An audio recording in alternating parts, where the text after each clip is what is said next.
Olá! Na nossa aula de língua inglesa de hoje, nós falaremos sobre substantivos, os nouns em inglês. Assim como no português, na língua inglesa o substantivo é a classe de palavras que nomeia todos os seres reais ou imaginários. E lembrem que os substantivos eles têm suas classificações, como próprios, comuns, concretos, abstratos, coletivos, tá bom? Hoje nós veremos alguns exemplos. Os substantivos nouns são as palavras que representam pessoas, lugares e coisas, mas essa definição pode ser expandida para abarcar outras categorias de substantivos. Quando pensamos na categoria de coisas, ela pode ser subdividida em substantivos concretos e abstratos, tudo bem? Podemos ainda pensar em substantivos comuns e próprios. Os substantivos próprios normalmente são escritos em letra maiúscula, com letra maiúscula inicial em inglês, e remetem-nos a algo particular. Lembrem disso, como na língua portuguesa também. É importante dizer também que os substantivos plurais diferenciam-se dos que ocorrem em língua portuguesa, porque são categorizados em substantivos contáveis ou não contáveis, sendo esse um conceito inexistente na nossa língua. Lembre-se disso. Os substantivos são aquelas palavras que representam na língua uma pessoa, um local ou uma coisa. Eles dão nomes a pessoas, locais e coisas, tudo bem? Lembrem disso, durante a nossa aula a gente vai precisar entender esse conceito. Tipos de nouns. Lembrem que nouns são os substantivos.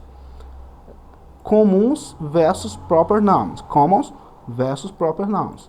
Então, nós temos os substantivos próprios e comuns, que nós vamos falar agora. Os substantivos próprios podem nomear as pessoas ou lugares, ou as coisas. É importante destacar que os substantivos próprios, Monet, New York, Oriole, Mary, etc., classificam algo de maneira específica, lembre-se disso.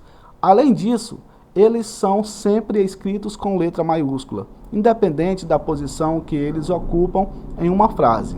Por outro lado, os substantivos comuns classificam as coisas de maneira geral.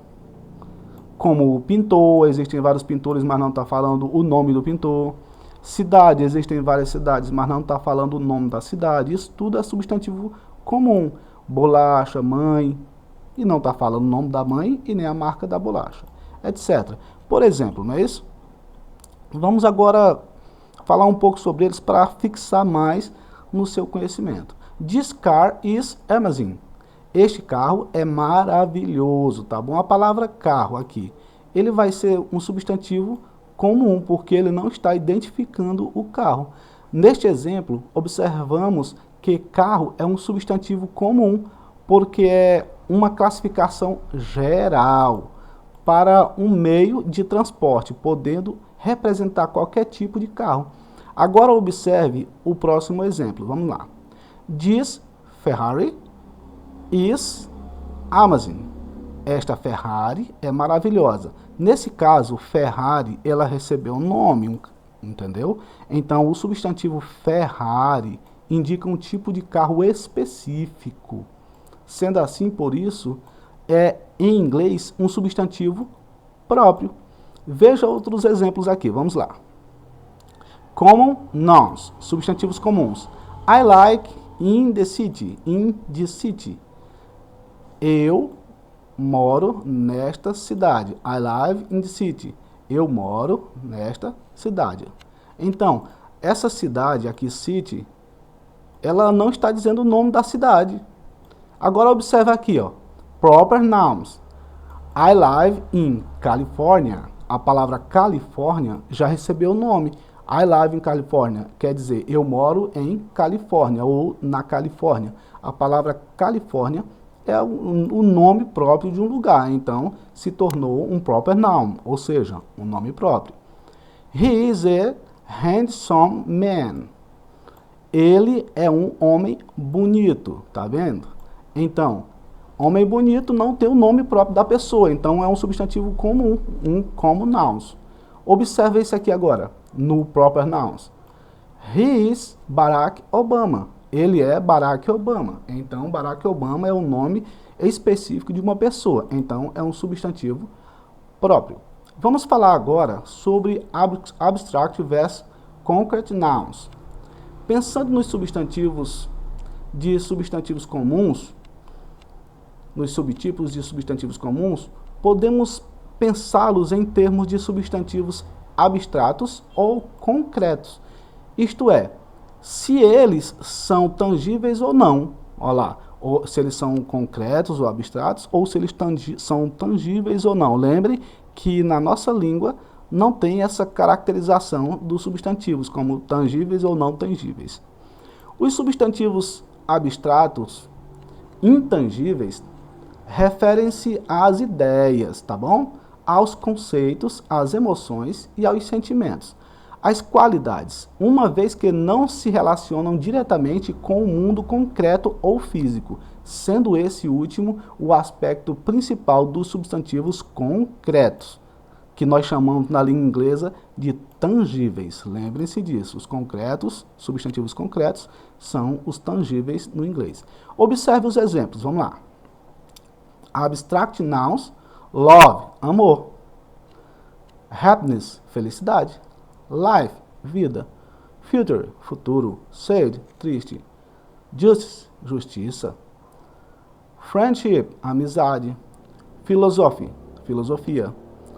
Thought, pensamento, e etc. Todos esses são substantivos, nesse caso, abstratos, que no inglês nós chamamos abstract nouns.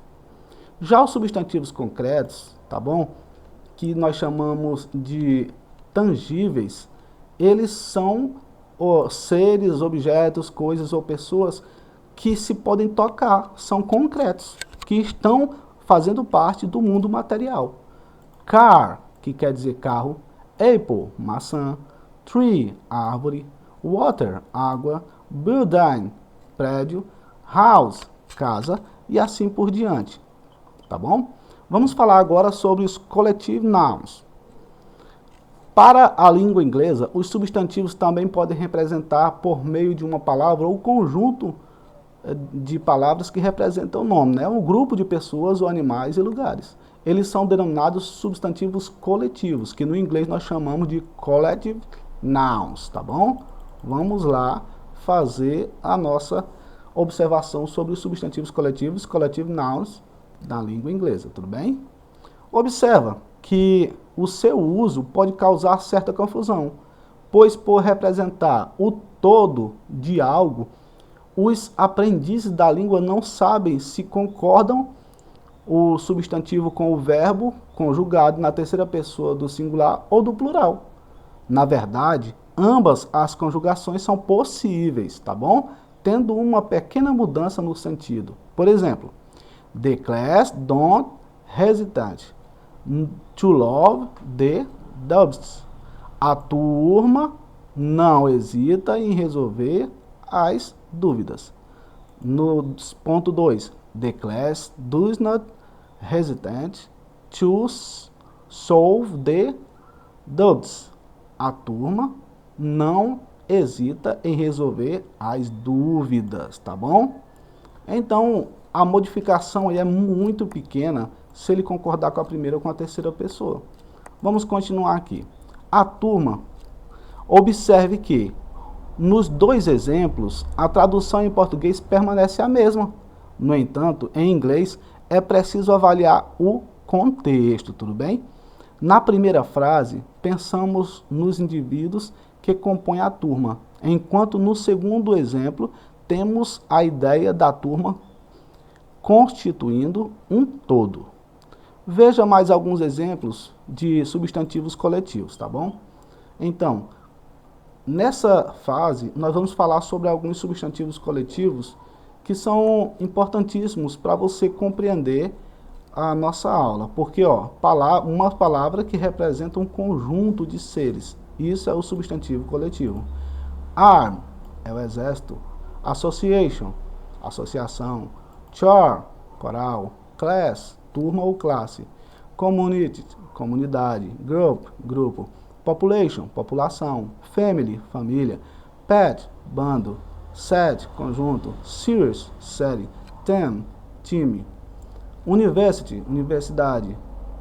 Vamos agora falar sobre os substantivos compostos, que na língua inglesa é chamado de compound nouns. Os substantivos compostos são formados por duas palavras ou mais justapostas, que podem ser separadas ou não por um hífen. Por exemplo, nós lembramos que no português existem palavras compostas com hífen e palavras compostas sem hífen. Então aí eles têm uma certa semelhança também na língua inglesa. Lembrem que a palavra mother-in-law é uma palavra composta na língua inglesa. Só que no português ela é simples, quer dizer sogra. Mother-in-law, olha só a diferença. Mother-in-law quer dizer mãe na lei. E quando você traduz para o português literalmente, fica mãe na lei. Só que quando você vai saber o significado, se chama sogra, entendeu? Toothpaste, pasta de dente. Olha só, ao contrário da palavra sogra, que no português ela é uma palavra simples, já a palavra toothpaste já é uma palavra composta também, pasta de dente no português. Weekend, olha, não tem o hífen. Já na nossa língua, no português, final de semana. Weekend, final de semana em inglês, final de semana em português, tá bom? Armchair, cadeira de braço. Olha só, arm é braço e chair é cadeira. Então fica cadeira de braço na nossa língua. E por último, de substantivos compostos, compound nouns, football, o futebol, tudo bem? Aguardo vocês com o seu aprendizado, espero que vocês tenham entendido um pouco desse conteúdo. Observe que nós não estamos dando tanta ênfase à pronúncia correta das palavras, mas à gramática. Quando vocês estiverem respondendo, vamos observar a gramática, tudo bem? Então, espero vocês acompanharem nossos estudos. Qualquer dúvida, repitam o vídeo quantas vezes for necessário para compreender. Fiquem com Deus.